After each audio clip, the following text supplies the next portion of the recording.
Through algorithms, social media really knows you better than you know yourself. It only shows us what we like and eliminates things we don't like. Wait, is that a good thing or a bad thing? 我相信事情都是一体两面的。他今天推荐给你的东西是你所想要看到的，这符合你的胃口。但是也因为这样，他只会推荐给你想看到的东西，会变成你看到的面向就只有一个面向。I don't think that is a bad thing because being given information that you want to see, it piques your interest in these stuff. And I also don't believe that it actually hurts your privacy because they're not actually getting any information about you. They're just taking the stuff, just showing you the stuff what you want to see. I don't think that's a good thing because I feel like our privacy and our personal information is being sacrificed just for user data and better usage. So yeah, that's what I think. So that's how it is. Social media applies a mathematical set of rules to their platforms to sort out the content their users would like to see. And then it keeps showing them similar information. That sounds a bit scary, I'd say. It seems what we see on social media is determined completely by algorithms. And that means it could be controlling our thoughts, our lives, and maybe our future. We should call for help! We have to fight the algorithms and stop them ruling! Can anybody help us? Hey guys, want to optimize your money? Then get yourself a social media platform. TikTok made $4 billion last year, and Instagram raked in a whopping $17.44 billion back in 2020. All just from ad revenue. How do they make so much money? With algorithms. Algorithms are tools used to prioritize content. Everyone follows so many different accounts online and has so many different interests. Social media sites simply can't show you everything. So they use algorithms to help them decide. But algorithms go bad. Fake news gets spread. There's only one way to stop them. Together!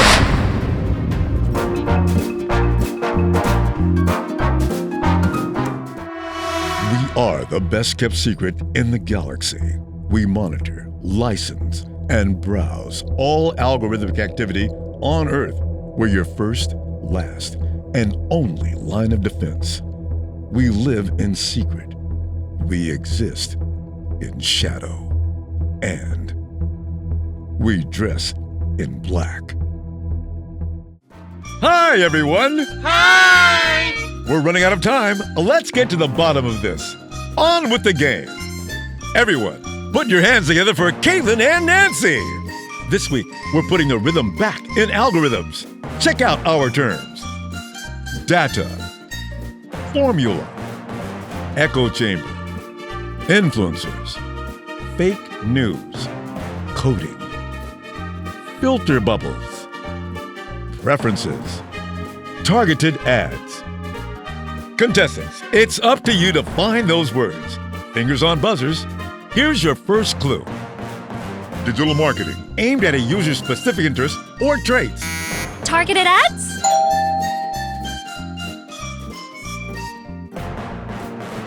In computing, a calculation to be performed on one or more variables. Formula!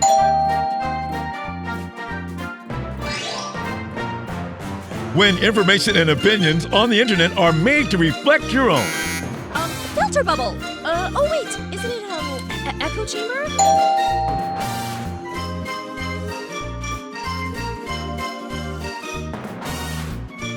Well done, Nancy!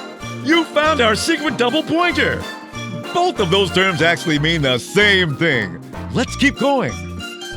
People with the power to affect others' spending habits based on their social media presence. Influencers!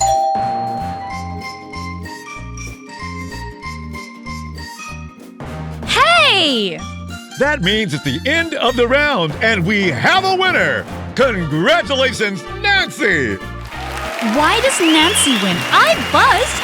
Yay! Hey, I buzzed! Fake news! That's all we have time for, folks. Thanks to our guest. Fake news! Caitlin, look over here. Tomorrow morning, you won't remember a thing. Excuse me? Bye! Huh? Who am I? What have I done? I just remembered someone asked me to put on a black suit and...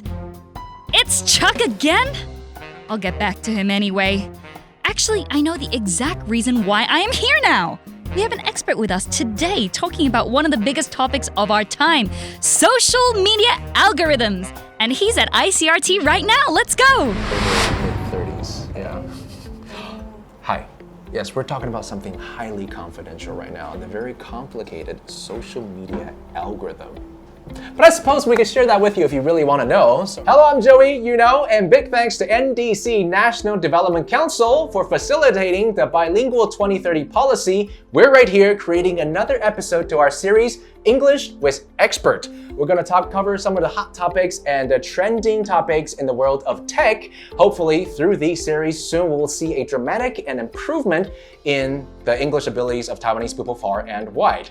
We have invited an expert here today. She has her own YouTube channel called Untyped.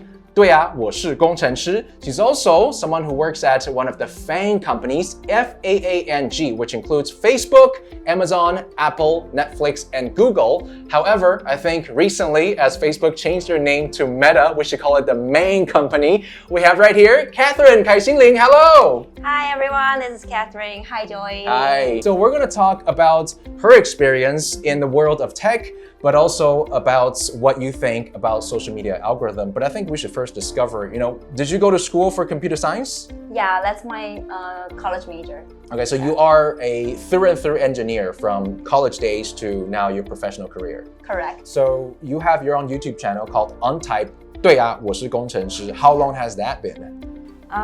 It's since 2020, so 3 years. For most your viewers on your YouTube channel, are they people like me or are they software engineers? Like, is it difficult stuff to understand? I would say actually it's a mixture of Okay. both the people. Yeah, like my target audience were people who maybe have some interest in software engineering, but they are not in the field yet, and maybe they can get to know a little bit more about computer science through my channel. So first off, Kathryn, what is social media algorithm and how does it work? So social media algorithm, I would say it's not like a single algorithm. It's like a set of approach that the company, like a social media platform, they use to prioritize what you can see first, or the user can see first. Okay. And how do they calculate what you can see first? Is it, of course, it's based on, I'm sure, preferences, right? But how do they know what your preferences are? Like, for example, if you use Instagram and TikTok, maybe they calculate how long you spend on each post and video.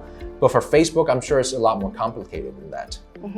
Yeah, so like back in the time before the algorithm is applied to any social media platform, like things are shown in reverse chronological order. So it's like the newer post is on the top of older post. So you see the newer post first. Yeah, but then after they apply this algorithm, it's like the algorithm learns how a user like or what they like based on your behavior. Yeah, so it's more about the relevancy of the content. Put in a simple way, it's like they learn like how much time you spend on a post or what account that you subscribe to or where do you comment or hit likes on. So unlike when we used to see, for example, a blogger's website where you have to scroll all the way down to the bottom for the last post. Now they put it to the top. So basically the way they start to rank things are different and no longer is it determined by dates. Now maybe it's relevancy, you say, the one that you're probably accessing the most. So is there any way for us to figure out how the algorithm actually works? I would say no, because obviously there's a lot of like machine learning, data science, statistics, and math. And because of that, like the algorithm is constantly evolving, like with the incoming data. And then so like it's like each factor is changing based on a user's behavior. So the significance is also constantly changing. So it's impossible to know how much each matter. Like you can know they matters, but you don't know how much they matter. So what you're saying is, even if you're talking to, say, a Facebook executive, he may not be able to tell you how the machine is learning to adapt to your preference and how it may start to calculate the algorithm. Yeah, they wouldn't know. I mean, even if you know if you can see the code itself, you still don't know. Wow. Yeah. Okay, so the algorithm is almost like it's got a life of its own, and it's using its own way to calculate your preference. Yeah, the computer is thinking for you. That's crazy. Yeah. Matrix Reloaded, right? But now, according to Kathryn, giving your big data to a computer who is now growing and learning on its own to using your own personal preference, are people, of course people are concerned, but are there any pros and cons that you can see from this? Like, I felt like a lot of people would worry that they are trapped by the social media. Yeah. But for me, I wouldn't say it's a trap, but it definitely reshapes our daily lives. And social media give a person way too much information that a person can possibly digest and process. Right. Yeah, so like I would say the social media algorithm itself, it's not a bad thing. It actually helps you to select things that you care about and just filter out all the irrelevant things that you don't want to waste your time on. Since social media algorithms' whole sole purpose is to give you things that you may like, right? Without it, would it be just a whole lot of mess? Like, will we just not see the posts that we want to see?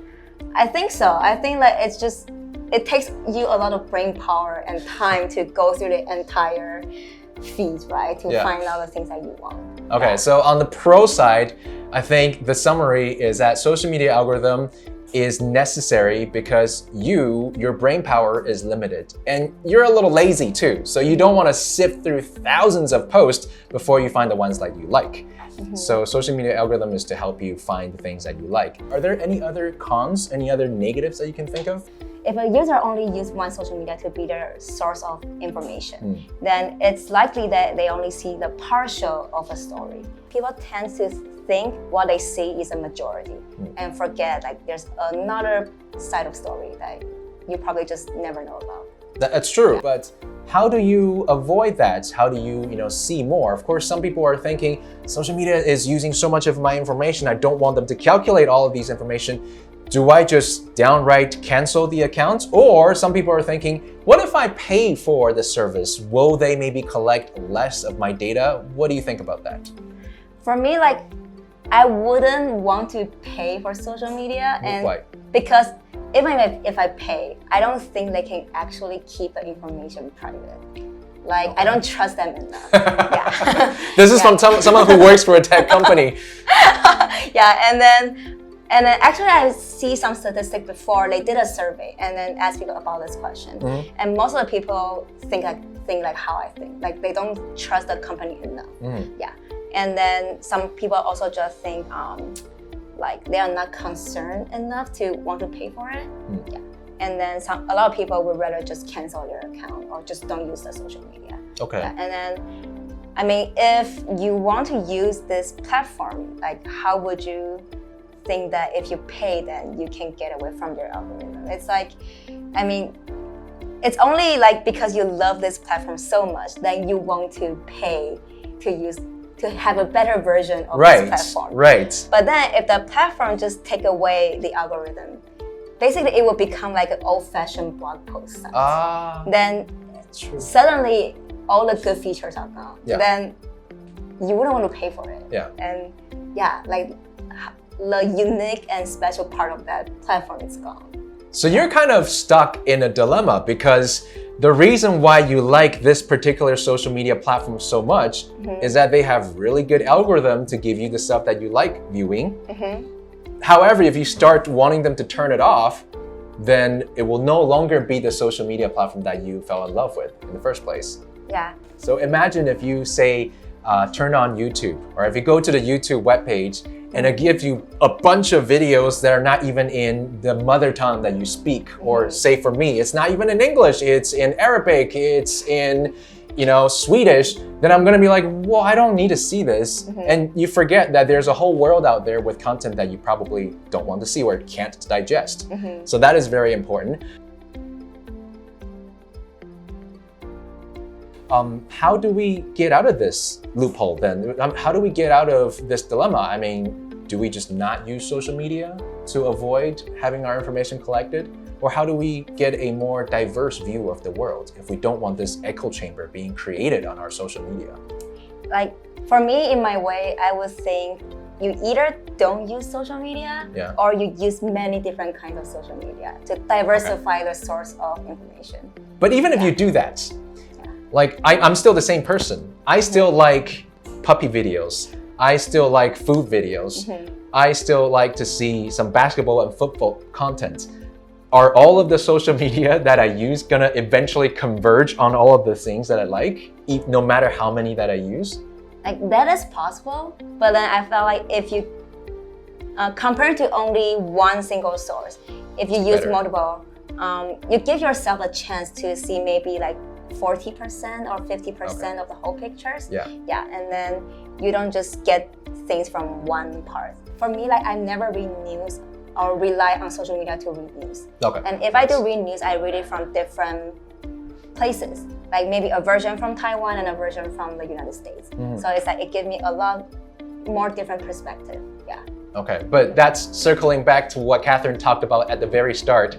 Algorithm is for lazier people, right? It helps you with the things that you want to see. If I have to read 2 articles on every single topic, one on the US side, one on the Taiwan side, maybe one on the international side, that's 3 articles per topic. I don't have that time. So if you want to see more of the world, you have to not be lazy. You just have to see. You gotta go and actively try to see more of the world. Is that right? I would say it's more about critical thinking. You need to have the critical thinking when you use technology. Because like technology is developing and evolving because humans are lazy. But then to use it wisely, you gotta think critically. Okay, so stop being lazy, and if you're gonna be lazy, we'll stop complaining about social media feeding you an echo chamber. I think that's the conclusion about what we talked about today, right? Hopefully we taught you a little bit about social media algorithm, and if you'd like to learn more about tech stuff, well, you can watch Kathryn's channel. It's called Untyped. 我是工程师, right? And of course, big thanks to NDC National Development Council for sponsoring these series. Of course, this is English with Expert, where we speak with an expert about some of the hot topics trending in the world of tech these days. I have been Joey, this is Kathryn, and thank you for watching. Thank you.